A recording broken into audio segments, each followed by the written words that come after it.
Fala aí, moçada, tudo bem? Bem-vindos para mais um Fala Dudu, o último da sequência de câmbio. Talvez eu te volte no futuro, mas por enquanto o último. Eu vim aqui hoje para explicar o seguinte: as pessoas às vezes associam o valor do câmbio, esse câmbio nominal que você vê, né, na Bloomberg, que você vê na televisão, que você ligou o jornal, tá lá, o câmbio tá 4,70. Associa isso com força da moeda, ou às vezes até força, mais do que força da economia e tal, não tem muito nada a ver. Esse número não diz nada pra gente sozinho. Vou dar um exemplo. Suponha que a taxa de câmbio entre o país X e Y é 1:10. Uma unidade monetária do país X compra 10 unidades monetárias do país Y.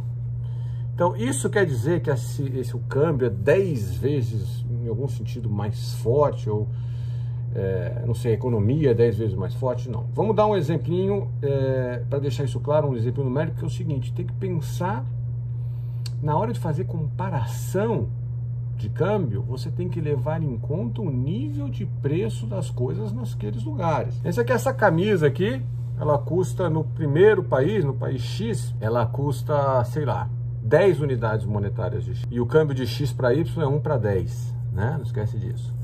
Então, em moeda do país Y, o equivalente seria 100 unidades monetárias do país Y. Se essa camisa, eu vou lá no país Y e vejo que essa camisa está custando ali por volta de 100, é mais ou menos o que eu espero, de acordo com o tal do paridade do poder de compra. O mesmo tipo de camisa não deve custar muito diferente dos dois países, dado que eu posso importar camisas de um país e trazer para o outro, né? Ou exportar e vice-versa. Se tem um fluxo de comércio dos bens, a gente tende a achar que esse preço não pode ser muito diferente. Claro, tem aí os impostos de importação, o custo de transporte, que vai gerar diferenças, mas não pode ser muito. Mas a conta correta de fazer, então, é essa daí, é o valor do bem em unidades de moeda daquele país, converte para o do outro país e aí vê se está parecido. Óbvio, se essa camisa custa 10 no país X, a taxa de câmbio, lembra de novo, é 1:10 do X para o Y, e ela custa 10 no país Y, aí você tem uma disparidade de preço entre o país X e o país Y enorme. O que está dizendo é que o país Y, ele é muito mais barato do que o país X. Então vamos usar esse termo. Ele é mais barato. Ou se ela custa 20 no país Y, tá? Porque era para ela custar 100 em unidades monetárias do país Y.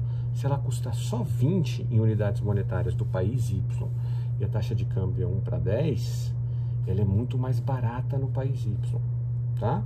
Então é meio que uma ideia de que mais ou menos o país Y é um país mais barato do que o país X, possivelmente um país menos desenvolvido do que o país X. Mas lembra, quando você olha no jornal ou na televisão e tal, e você vê aquilo, o que aparece para você nas mídias sobre taxa de câmbio, é a taxa de câmbio nominal, sem o ajuste para o nível de preço. Dólar e ien aí 1:100, 120, ou sei lá, uma coisa nessa magnitude. Mas por quê? Você, então o dólar está muito forte. Não. Quanto que custam os preços das coisas em ienes? Divide por 100. Isso dá mais ou menos parecido com o preço das coisas em dólar? Dá. Então não tem grande diferença, apesar de ser 1:100. Certo? Cuidado com isso daí. Variáveis nominais e variáveis reais. Importante olhar para as variáveis reais. Tchau.